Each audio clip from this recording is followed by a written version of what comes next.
Yo, salut Mugiwara, c'est Chapeau de paille, j'espère que vous allez bien, on se retrouve aujourd'hui une nouvelle fois pour une vidéo théorie, donc maintenant vous connaissez un peu le principe, une nouvelle vidéo toutes les semaines sur un manga d'autres choix, justement le concept va évoluer, donc je vais directement vous déballer là-dessus comme ça, ce sera clair pour vous.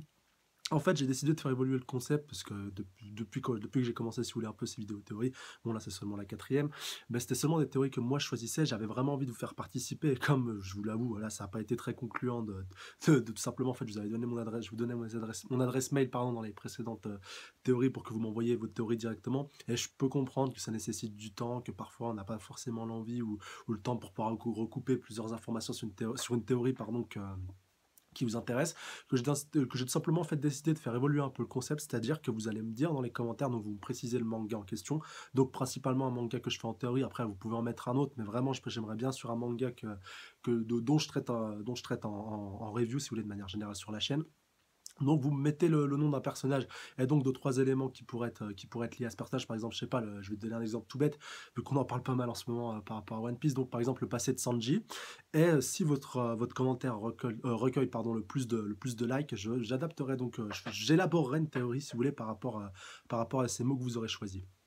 Donc voilà, il n'y a pas plus simple, donc vous choisissez un personnage qui vous intéresse, enfin un personnage ou un fait, ou par exemple, c'est oublié dans One Piece, un élément, peut-être un élément de l'histoire du manga ou un fait qui a peut-être été sous-exploité dans le manga d'origine, ça peut même être sur Naruto, même si c'est terminé, je sais que, enfin la dernière fois, il y avait un d'entre vous qui m'avait demandé mon avis par rapport à un fait qui s'était passé dans Naruto, donc c'est un peu ça aussi qui m'avait interpellé.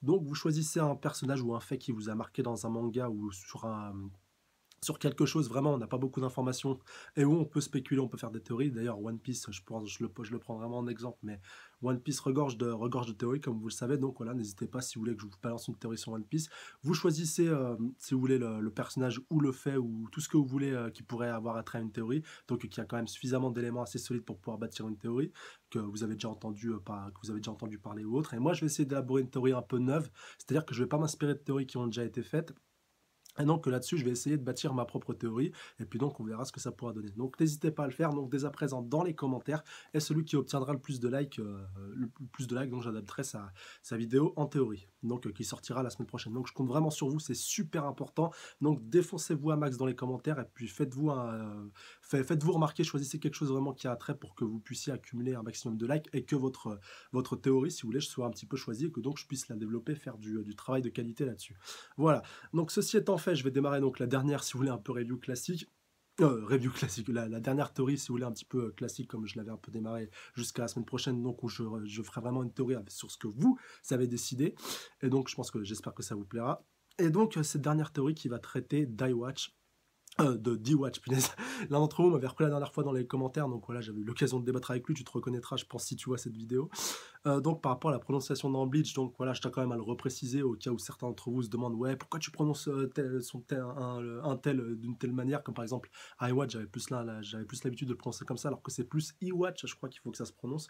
Enfin, même s'il n'y a pas eu d'animé ou autre, mais même par rapport à certains personnages qui étaient déjà un peu plus connus, je pouvais me gourer dans la prononciation, voilà, l'erreur est humaine, et comme je voulais vous... Enfin, c'est pas vraiment une excuse, mais je voulais quand même vous préciser que j'avais pas maté plus que ça l'animé Bleach, et c'est pour ça aussi que des fois je pouvais peut-être me gourer par rapport à certaines traductions. Donc je me mets à culpa par rapport à ça, et je ferai hyper attention, enfin que ce soit pour Bleach ou pour d'autres mangas, je ferai hyper attention à l'avenir par rapport à tout ça, par rapport à la prononciation. Et surtout, n'hésitez pas à me reprendre dans les commentaires si je suis amené encore à me gourer dans les reviews à venir en fait. Et s'il vous plaît, si vous voyez déjà que quelqu'un m'a fait la remarque, regardez quand même un peu les commentaires avant pour éviter de me faire deux fois la remarque, parce que de voir deux fois le même commentaire, des fois de mettre la même réponse à un autre, enfin voilà, faut juste, alors que si juste pour un petit peu d'attention, voilà, il n'y a pas que 500 commentaires non plus, donc vous donnez juste un petit coup d'œil dans les commentaires, et puis voilà, si jamais j'ai fait une erreur et que personne ne m'a repris à ce moment-là, vous pouvez tout à fait me reprendre. Et d'ailleurs, ce sera avec un très grand plaisir que je vous remercierai de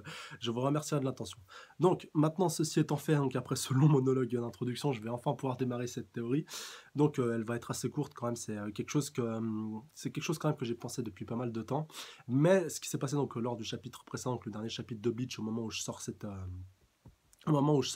enfin l'avant-dernier chapitre de Bleach, donc avant que je sorte cette vidéo, Donc m'a un petit peu, m'a un petit peu, si vous voulez, amené à repenser, à reconsidérer donc cette théorie et donc ça c'est vraiment le l'argument qui me manquait, la petite goutte d'eau qui faisait déborder le vase pour vraiment me relancer à fond dans cette théorie que j'avais un peu mis de côté. Donc c'est une théorie par rapport à Iwatch et par rapport donc à sa faiblesse et à la manière donc de l'éradiquer, voilà. CF, le titre de la vidéo, enfin une partie du titre de la vidéo en l'occurrence. Et donc pour, venir à bout de Iwatch, beaucoup sans doute et je pense, voilà, il y a très de fortes chances que ça se termine comme ça, que ce soit Ichigo qui le terrasse. C'est logique, Iwatch est le boss final, enfin moi que ce soit Aizen, mais après ça c'est une autre histoire. Mais bon, sur le papier c'est lui le boss final et Ichigo est le héros de Bleach, donc il n'y a pas de raison, ça doit être lui qui doit en terminer avec lui comme ça s'est passé dans pas mal de mangas avec le personnage principal qui terrasse donc le méchant principal. Là, en l'occurrence, Iwatch, il a un passé assez bien fourni, même s'il y a encore 2-3 zones d'ombre. Enfin, voilà, on sait qu'il est lié par rapport à Zangetsu, que l'apparence de Zangetsu, début de Bleach, correspond donc à l'apparence de Iwatch il y a plus de 1000 ans, vu que maintenant, voilà, il a une longue, il a une longue moustache bien fournie, et une longue barbiche aussi bien fournie. Enfin, voilà, vous voyez à peu près le personnage. Et donc cette théorie va un petit peu faire lien avec ce qui se passe dans Naruto, enfin avec ce qui s'est passé dans Naruto lorsqu'il a eu l'occasion d'affronter Obito sous sa forme de Rikudo. Donc si vous avez été jusque-là dans Naruto, enfin je précise quand même, donc dans l'animé là, ils ont passé ça il y a un petit moment si vous avez un petit doute, et donc pour éviter de vous spoiler vraiment ce fait marquant de la quatrième guerre ninja, vraiment je vous conseille d'abord d'avoir vu ce qui va se passer, parce que je vais faire un peu un comparatif, et je pense qu'il y a de fortes chances que, que ça se passe un peu comme ça s'est passé dans Naruto, en tout cas vraiment le combat de Naruto contre Obito. Mais avant de rentrer dans les détails, je pense quand même qu'il est quand même important de refaire un petit tour du propriétaire, enfin de refaire un petit tour de Iwatch de manière générale, ne vous inquiétez pas, ça va être assez bref. Qu'est-ce qu'on sait sur Iwatch? Donc comme j'ai dit qu'il était lié à Ichigo déjà par rapport à Zangetsu, par rapport à la mère aussi de nos chers, de notre cher Abim, pardon, Ichigo Kurosaki, donc lorsqu'il est venu au monde. Donc, pardon, on sait que sa mère était une Kinchi, et donc qu'Iwatch s'est aussi manifesté lors de sa naissance.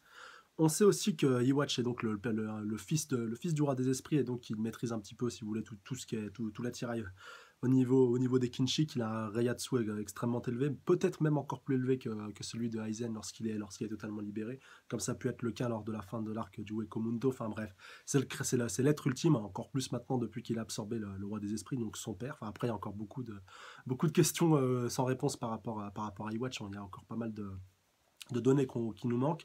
Mais bon, on peut quand même arriver à dresser, si vous voulez, un profil par rapport aux bestiaux. On voit quand même qu'il a quand même pas mal réussi à dérouiller notre pauvre Genryusa Yamamoto, c'est-à-dire, même si c'est pas vraiment donné à 100% face à lui, bon voilà, on sait que c'est un de ses clones qui a encaissé tous les coups, et donc à la fin, il n'avait plus qu'à récupérer le pauvre banquet de notre pauvre petit Genryusa Yamamoto. Nul doute d'ailleurs qu'il l'aurait mis en très difficulté, si ce n'est qu'il aurait réussi à le vaincre s'il l'avait vraiment affronté. Mais bon, quand même, il a récupéré son bankai encore en plus. On sait qu'il est capable de disséminer son âme à tous ses sous-fifres, et qui en plus, quand il crève, il récupère toute sa force pour lui, avec donc toutes les données de ses combattants qui ont combattu. Donc voilà, c'est vraiment l'être ultime avec Aizen. Enfin voilà, Aizen ça fait vraiment penser le yin et le yang quand on regarde Aizen et puis Iwatch. Mais donc ça m'a amené à cette question: comment vaincre Iwatch, tout simplement. Dès que je l'ai vu vaincre Genryusa Yamamoto, je me suis dit, là on a affaire à un gros bestiau, et il va pas être simple, il va pas être facile à battre. Et la suite nous a donné raison, vu qu'on l'a vu littéralement décimer tout le monde, enfin vraiment tous ceux face à qui il s'est retrouvé en combat, ou même certains de ses Sternreiters, enfin, parmi les plus puissants, n'ont pas eu trop de difficultés. Tous ses plans sont toujours déroulés comme il l'avait prévu. Il est un des personnages, voire le personnage le plus intelligent de Bleach. Enfin, tous les plans qu'il élabore, souvent soigneusement, se déroulent toujours selon ses plans. Enfin, pour l'instant, il a jamais été mis en danger ou menacé de mort, si vous voulez, de manière générale. Et donc, ça va être extrêmement dur de venir à bout. Donc, vous allez me dire, quel candidat pourrait, si vous voulez, un peu postuler pour pouvoir prétendre le battre? Donc, déjà, d'un côté, il y a Aizen. Mais Aizen est un candidat qu'on peut... Enfin, pour l'instant, déjà, il est encore bridé. Donc, ce serait un peu ballot de commencer à parler d'Aizen, vu que, compte tenu des circonstances actuelles, si vous voulez. Déjà, il a perdu son Zanpakuto depuis le combat contre Ichigo. Enfin, il est diminué physiquement. Mais bon, je pense que Aizen aura son rôle à jouer à un moment donné, lorsque vraiment on atteindra le summum, et même la fin, si vous voulez, de cet arc, et donc du combat final. Enfin voilà, il aura son rôle à jouer très certainement. Mais pour l'instant, en tout cas, il n'est pas en position il est pas en position de force, si vous voulez, pour pouvoir tenter ne serait-ce que quelque chose face à Iwatch. Et donc, ce qui m'amène à penser que ce serait Ichigo qui serait mené à vaincre Iwatch, et donc en toute logique d'ailleurs, vu que c'est le héros du manga. Mais enfin, c'est pas par hasard que j'ai désigné Ichigo, enfin, en plus du fait que ce soit le héros du manga. Il y a plusieurs facteurs qui m'ont amené à cette réflexion. Et parmi ceux-là, il y a le fait que Ichigo possède pratiquement tous les pouvoirs inimaginables dans Bleach. Bon, voilà, pas tous les pouvoirs, mais tous les grands pouvoirs principaux. Donc, je récapitule, Ichigo donc, a des pouvoirs de Shinigami donc, depuis le début de Bleach. Bon, là, ça a été un petit peu l'enjeu. Des pouvoirs de Holo qu'il a développé un petit peu par la suite. Des pouvoirs de Fullbringer qu'il a éveillé et qu'il a découvert dans l'arc susnommé, et des pouvoirs de Kinshi qui nous ont donc été révélés dans cet arc de la guerre millénaire. Donc il y a aussi l'arc des Kinshi par définition, et aussi qu'il a eu par le biais de sa mère. Donc après ce pouvoir de Shinigami, il y a eu pas mal, il y a eu pas mal d'évolutions. Au début, il a eu les pouvoirs de Rukia. Après, il les a perdus après son combat contre Aizen, mais il les a récupérés lors de l'arc Fullbringer. Donc les Fullbringer, je rappelle un petit peu pour ceux qui auraient oublié, c'est un peu un pouvoir, si vous voulez, comme celui que Chad ou Sado, vous l'appelez comme vous voulez, possède. Donc si vous voulez, c'est un peu des pouvoirs qui sont un peu en lien avec la pression spirituelle, bon, ou Urayatsu, vous appelez ça comme vous voulez, que des humains lambda sont capables d'éveiller, mais qui ne sont pas, si vous voulez, un pouvoir vraiment si badass et si puissant que ça, si bien que tous les Fullbringers qu'on a vus dans l'arc suisse nommé voulaient tout simplement récupérer les pouvoirs de Ichigo, parce que Ichigo a donc réussi à éveiller des pouvoirs de Fullbringer, mais il les a éveillés dans le pouvoir de pouvoir récupérer ses pouvoirs de Shinigami, ce qui prouve que ces pouvoirs de Fullbringer sont moins puissants que les pouvoirs de Shinigami ou de Holo, vu qu'ils sont un petit peu un mix des deux. Donc je dirais qu'un Fullbringer, enfin même un Fullbringer on va dire lambda, c'est 50% de Holo plus 50% de Shinigami. Bon, pas par définition, mais si on devait comparer ça par rapport à un niveau de puissance, je dirais que ce serait à peu près du 50-50. D'ailleurs, vous ne pourrez pas trop me contredire quand on voit comment les Shinigami ont littéralement éclaté tous les Fullbringers lors de la fin de cet arc-là, et donc ce qui a mené à la suite à la récupération des pouvoirs d'Ichigo. Mais vous me direz pour les Fullbringer, après c'est vrai que moi aussi j'avais un petit peu de mal quand j'ai élaboré cette théorie, mais les pouvoirs de Fullbringer sont encore présents, c'est encore important, vu qu'ils se sont mélangés avec ce qui restait, si vous voulez, des pouvoirs de Shinigami d'Ichigo après son combat contre Aizen, et donc ils se sont mélangés à celui-là, et donc ils lui ont permis, si vous voulez, un peu au final de récupérer ses pouvoirs de Shinigami. Sans les pouvoirs de Fullbringer, Ichigo n'aurait jamais pu retrouver son niveau, et ni même ses pouvoirs de Shinigami. Ensuite, Ichigo a subi une évolution, donc une évolution de son Bankai. Bon, après, il a eu moult évolutions depuis le début, mais depuis qu'il s'est fait, depuis qu'il s'est fait détruire son Bankai, si vous voulez, un peu classique, celui qu'il a toujours possédé, avec Zangetsu lors de sa rencontre, sa première, je sais plus si c'était sa première ou sa deuxième rencontre, avec Iwatch et donc avec Ashwolf, je crois que je prononce bien son prénom, donc Jugram. Le numéro 2, enfin le numéro 2, le numéro 3, ça dépend comment tu positionnes Ichida, mais donc que son Bankai a été littéralement réduit en poussière. Mais après, on sait qu'il a acquis un nouveau Bankai avec son entraînement lors de la Division 0, un Bankai qu'on n'a pas encore vu en action, mais qui aura très certainement son importance, comme ses pouvoirs de Fullbringer, comme ses pouvoirs de Holo, qui vont très certainement faire leur retour et qui font écho donc au dernier chapitre, qui m'ont aussi un peu amené à faire cette théorie. Car si la holomorphose est de retour dans Bleach, je pense pas que ce soit par hasard, et je pense pas que ça va durer qu'un chapitre, et surtout, je ne pense pas que ce soit le seul pouvoir qui va revenir dans Bleach. Je pense notamment on a déjà les pouvoirs de Kinshi qui sont présents, les pouvoirs de Shinigami, mais là, la holomorphose est revenue, enfin, on peut clairement le dire grâce au Vizard. Ichigo va sûrement réactiver ses pouvoirs de holomorphose, qui, je rappelle, depuis son combat contre Ulquiorra, on ne l'a pas vu, sauf erreur de ma part, ou sauf épisode hors série, et d'ailleurs, c'est vraiment la transformation que j'ai le plus appréciée dans Bleach, encore plus que sa transformation un peu, enfin, ouais, je crois qu'on peut l'appeler sa transformation en Zangetsu qu'il a utilisé donc pour terrasser Aizen, même s'il était très classe celle-là aussi, mais bon. La holomorphose, c'est quand même, si vous voulez, je pense que c'est ce qui a donné ses lettres de noblesse à Bleach, et je pense la holomorphose doit faire son retour, surtout pour Ichigo, surtout pour tous les personnages importants qui la maîtrisent. Bon, là, les Vizards l'utilisent, mais bon, on n'a pas encore vu Hirako la réutiliser. Mais je pense que c'est vraiment important que la holomorphose fasse son retour pour pouvoir permettre à Ichigo de venir à bout de Iwatch, et pour pouvoir tout simplement de Iwatch, punaise, je vais y arriver, à chaque fois je me gourde, donc pour venir tout simplement à bout de lui et de le terrasser, plus les pouvoirs de Kinshi, même si Ichigo ne les a pas encore très bien éveillés, mais je pense que tout ça peut bien se goupiller, car il a quand même du sang de Kinshi qui coule dans ses veines de par son ascendance et de par les origines de sa mère. Voilà, de par hérédité tout simplement, il possède ses pouvoirs, et donc il est aussi lié par Iwatch, comme il le désigne un peu comme son fils spirituel ou le fils des ténèbres. Je me rappelle plus, corrigez-moi dans les commentaires si vous avez le titre exact, mais bon, c'est aussi pour ça que Ichigo est celui qui pourra terrasser Iwatch, parce qu'il est aussi, c'est un peu, si vous voulez, ce complexe d'Oedipe de pouvoir tuer le père. Iwatch a tué son père, donc qui était le roi des esprits, donc complexe d'Oedipe, et donc ce complexe, je pense, il va se répéter avec ce père spirituel. Voilà, son vrai père, c'est Ichin, tout le monde le connaît, mais son père spirituel, c'est quand même un petit peu à Iwatch, et ce qui peut un peu aussi expliquer, enfin, vu qu'Iwatch est l'origine de tous les Kinshi, donc il est un petit peu lié à sa mère, et donc lié à lui directement, enfin vous voyez à peu près le topo. Et donc je vais enfin venir au point culminant de cette théorie, mais je voulais quand même que ce soit bien clair pour que vous compreniez le cœur de la théorie, que ça va un peu se passer comme dans Naruto, donc je reviens un petit peu au point central. Quand Naruto s'est retrouvé face à Obito, il a eu beau avoir utilisé toutes ces techniques de mode Biju, de mode Kyuubi, tout ce que vous voulez, ça a servi à rien face à Obito qui pouvait tout aspirer vraiment sans trop forcer, sauf le Senjutsu. Mais le Senjutsu, voilà, à une échelle réduite n'a pas suffi. Et donc, Naruto a été obligé de fusionner, enfin un peu de fusionner si vous voulez les deux modes, donc Senjutsu Kyuubi, ce qui a donné un peu le mode Senjutsu Kyuubi, donc avec les yeux ouverts, voilà, comme ci, comme ça. Donc il avait déjà fait une première expérimentation, un peu inconsciemment, il faut bien l'accorder, quand il s'était retrouvé face à Pain, donc il était en mode ermite, mais Kyuubi s'était manifesté, donc ce mode-là était apparu. D'ailleurs, c'est grâce à Kyuubi qu'il a pu le réactiver. Et donc, ça m'a fait. Et donc, c'est grâce. Oui, je finis vite fait par rapport à Naruto. Ma petite parenthèse.